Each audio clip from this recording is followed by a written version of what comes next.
ഏവർക്കും പുതിയൊരു വീഡിയോയിലേക്ക് ഹാർദമായ സ്വാഗതം. നമുക്ക് വീട്ടിൽ വളരെ എളുപ്പത്തിൽ തന്നെ കരിമ്പ് എങ്ങനെ നട്ട് പരിപാലിക്കുക എന്നതിനെ പറ്റിയുള്ള ഒരു വീഡിയോ ആണ്. അപ്പം ഇത്തരത്തിലുള്ള ഒരു കരിമ്പ്, അതായത് നല്ല രുചിയുള്ള കരിമ്പാണ്. ഈ ജ്യൂസൊക്കെ ഉണ്ടാക്കുന്ന ടൈപ്പുള്ള കരിമ്പാണ്. അപ്പോൾ ഇതിനെ നമുക്ക് എങ്ങനെ വളരെ പെട്ടെന്ന് തന്നെ വേര് പിടിപ്പിച്ച് അതേപോലെ നമുക്ക് വീട്ടിൽ നട്ട് വളർത്താം എന്നതിനെ പറ്റി. അപ്പോൾ ആദ്യമേ വേണ്ടുന്നത് പറഞ്ഞാൽ ഇത്തരത്തിലുള്ളൊരു കരിമ്പ്, പിന്നെ പോട്ടിംഗ് മിശ്രിതമായിട്ട് ഞാൻ എടുത്തിരിക്കുന്നത് ഇത് അറക്കപ്പൊടിയുടെ കമ്പോസ്റ്റാണ്, ചകിരിച്ചോറല്ല. അറക്കപ്പൊടി കമ്പോസ്റ്റ് എങ്ങനെയാണ് എടുക്കുന്നതെന്നുള്ളതിനെ പറ്റി ഒരു വീഡിയോ ഞാൻ ചെയ്തിട്ടുണ്ട്, കാണാത്തവർ കാണുക. പിന്നെ ഇത് പെർലൈറ്റ്, ഇത് വെർമിക്കുലൈറ്റ്. പിന്നെ ആദ്യമേ വേണ്ടുന്നത് ഞാനിത് മിനി സെറ്റ് രീതിയിൽ എങ്ങനെയാണ് ഇത് മുറിച്ച് മാറ്റി ചെയ്യുന്നതിനെ പറ്റിയാണ് ആദ്യം കാണിക്കുന്നത്. പിന്നെ ആവശ്യമായിട്ടുള്ളതെന്ന് പറഞ്ഞു കഴിഞ്ഞാൽ നമുക്ക് ഇങ്ങനെ ചെയ്യുമ്പോഴും ഒരു ഫംഗിസൈഡ് അത്യാവശ്യമാണ്. അതായത് സാഫ് എന്ന ഫംഗിസൈഡാണ് ഞാൻ ഉപയോഗിക്കുന്നത്.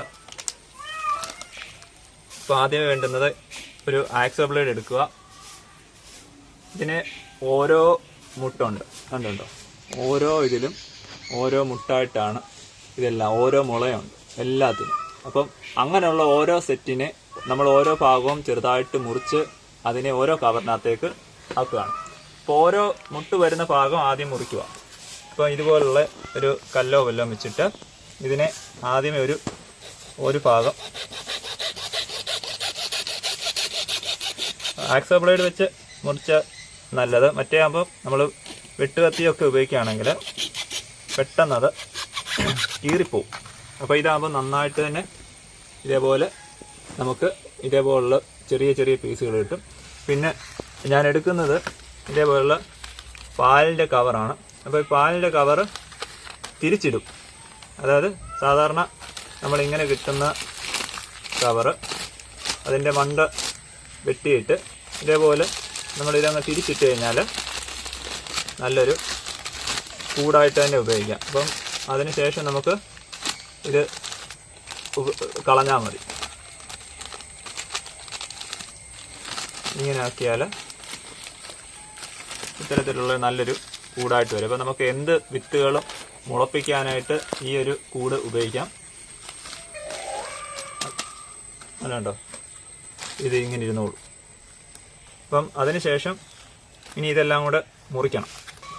ഇനി നമുക്ക് പോട്ടിംഗ് മിശ്രിതം നന്നായിട്ട് തയ്യാറാക്കാം. ഇത് ഞാൻ പറഞ്ഞു, ഇത് പെർലൈറ്റ് ആണ്. ഇത് ഇടുന്നതിൻ്റെ പ്രയോജനം എന്ന് പറഞ്ഞാൽ വെള്ളം അധികമായിട്ടുള്ളത് വാർന്നു പോകും. പിന്നെ ഇത് വെർമിക്കുലൈറ്റാണ്. അത് അതിനകത്ത് ഒരു വളമായിട്ട് അതിന് ഗുണമാണ്. അത് നന്നായിട്ട് മിശ്രിതം എല്ലാം ഇളക്കി ചേർത്ത് ചെയ്യുമ്പോൾ ഈ പോട്ടിംഗ് മിശ്രിതമാണെങ്കിൽ വെള്ളം പിടിക്കത്തില്ല, ഒരുപാട് വെള്ളം പിടിച്ച് നിൽക്കുന്നത്. നമുക്കിതെല്ലാം ചകിരിച്ചോറിൻ്റെ കൂടെ തന്നെയും ചെയ്യാൻ പറ്റും. ഞാൻ ചകിരിച്ചോറിന് പകരമായിട്ട് എടുത്തിരിക്കുന്നത് ഈ അറക്കപ്പൊടി കമ്പോസ്റ്റ് ആയതുകൊണ്ടാണ്. അപ്പോൾ ഇങ്ങനെ എടുത്തു. ഇനി ചെയ്യേണ്ടത് ഇതേപോലുള്ള കവറിലേക്ക് ഈ ഒരു മിശ്രിതം നിറയ്ക്കുകയാണ്. ഇങ്ങനെ ഓരോ ഇതിനും നിറച്ചിട്ട് ചെറിയൊരു കമ്പ് വെച്ചിട്ട് ഇങ്ങനെ ചെറുതായിട്ട് ഇരിക്കണം. അപ്പം നല്ല പോലെ ഇത് കറക്റ്റ് ഇങ്ങനെ ഒരു കൂടിനകത്ത് ഇരിക്കുന്നതിൻ്റെ കൂട്ട് തന്നെ ഇരിക്കും. അപ്പോൾ നമുക്ക് ഒരുപാട് പ്ലാസ്റ്റിക് കൂടുകൾ ഇങ്ങനെ വാങ്ങി വെറുതെ കളയണ്ട. ഇത്തരത്തിലുള്ള വീട്ടിലെ പാലിൻ്റെ കവറുകൾ ഉപയോഗിച്ചാൽ മതി. ഇത്രയും എടുത്തു. അപ്പോൾ ഇതിനാകുമ്പോൾ ഒരുപാട് ഭാരവും ഇല്ല.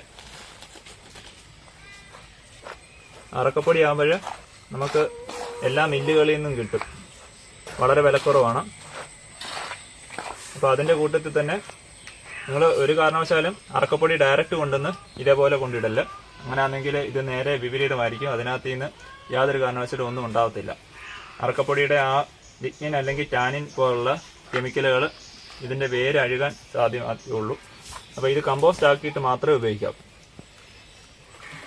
ഇനി ഇത്രയും ഏകദേശം നിറച്ചതിന് ശേഷം പിന്നെ ചെയ്യേണ്ടത് ഇത്തരത്തിലുള്ള മുകളമുള്ള ഭാഗം, അതായത് അതിന് ചെറുതായിട്ട് മുറിച്ചതാണ്, കണ്ടോ ഇത്തരത്തിൽ മുകളുള്ള ഭാഗം. ഇത് സാഫ് ഞാൻ എടുത്തതെന്ന് പറഞ്ഞു കഴിഞ്ഞാൽ ഇപ്പോൾ ഈ മഴക്കാലം ആയതുകൊണ്ട് ഇതിനകത്ത് ഫംഗസ് ബാധ വരും. അപ്പോൾ അത് വരാതിരിക്കാൻ ഇത്തരത്തിൽ രണ്ട് വശത്തും ഈ സാഫ് പുരട്ടുകയാണ്. അപ്പോൾ നമ്മൾ നട്ട് വളരെ പെട്ടെന്ന് തന്നെ ഇത് വളർന്നു വരികയും ചെയ്യും. അപ്പോൾ ഇപ്പോൾ നമ്മൾ ചോദിക്കും, ഇതിനകത്ത് ഈ സാഫ് പുരട്ടുന്നത് വിഷമല്ലേ എന്ന്. ഇത് ഫംഗിസൈഡ് ആണ്. പിന്നെ ഈ വളർന്നു വരുമ്പോൾ ഈ ഒരു മുകുളമാണ് വളർന്നു കയറുന്നത്. പിന്നെ നമ്മൾ ഉപയോഗിക്കുന്നത് ഈ ഒരു മുകുളമേ നമ്മൾ ഉപയോഗിക്കത്തുള്ളൂ. അപ്പം ഇതുപോലെ എടുത്തിട്ട് ഇങ്ങനെ ഈ ഒരു മുകുളം മുകളിൽ വരത്തക്ക വിധമാണ്. അപ്പം ഇതിന്റെ വേര് വരുന്നത് ഈ ഭാഗത്തു നിന്നല്ല, ഈ ഭാഗത്തു നിന്നാണ് വേരുകൾ വരുന്നത്. അപ്പോൾ ഇത് നമുക്കിപ്പോൾ അഴുകി പോയെന്ന് പറഞ്ഞാലും കുഴപ്പമില്ല. അപ്പോൾ ഈ സാഫ് പുരട്ടിയോണ്ട് അങ്ങനെ അഴുകൽ രോഗം വരത്തില്ല. അങ്ങനെ വെക്കാം. അതിനുശേഷം ഇതേപോലെ വെച്ചിട്ട് ഇതേപോലെ തന്നെ ഇതിലേക്ക് ഇട്ട് കൊടുക്കുക. ഇതിലേക്ക് ഇങ്ങനെ സൈഡിലായിട്ട് ഇങ്ങനെ നന്നായിട്ടൊന്ന് ഇടിച്ചു കുത്തി ഇതിങ്ങനെ നിറച്ചു കൊടുക്കുക. നിറച്ചു കൊടുത്തിട്ട് ഇതിന് സുഷിര വിടാൻ മറക്കല്ല. ഇതിന് ഇങ്ങനെ സുഷിര വിടണം. സുഷിര വിട്ടതിന് ശേഷം അല്പം വെള്ളം തളിച്ച് കൊടുക്കുക. വെള്ളം തളിച്ച് ഒരുപാട് വെള്ളം ഒലിച്ച് കൊടുക്കേണ്ട ആവശ്യമില്ല. ഒരു ചെറിയ രീതിയിൽ നന കൊടുത്തതിന് ശേഷം ഇതെവിടെയും തണലത്ത് മാറ്റി വയ്ക്കുക. അപ്പോൾ ഇത് മുകുളം പെട്ടെന്ന് തന്നെ കിളിച്ചു വരും. കിളിച്ചു വന്നതിന് ശേഷം ഇത് നടുന്നതിൻ്റെ വീഡിയോ ഞാൻ ചെയ്യും. അപ്പം അങ്ങനെ നമുക്ക് വളരെ പെട്ടെന്ന് തന്നെ വീട്ടിൽ ഒരു 8-9 മാസത്തിനുള്ളിൽ തന്നെ നമുക്ക് നല്ല രുചിയേറും കരിമ്പ് വീട്ടിൽ ഉൽപ്പാദിപ്പിക്കാം. അപ്പോൾ ഈ വീഡിയോ നിങ്ങൾക്ക് ഇഷ്ടപ്പെട്ടെങ്കിൽ എൻ്റെ ചാനൽ ഒന്ന് സബ്സ്ക്രൈബ് ചെയ്യുക, ലൈക്ക് ചെയ്യുക, ഷെയർ ചെയ്യുക. Thank you.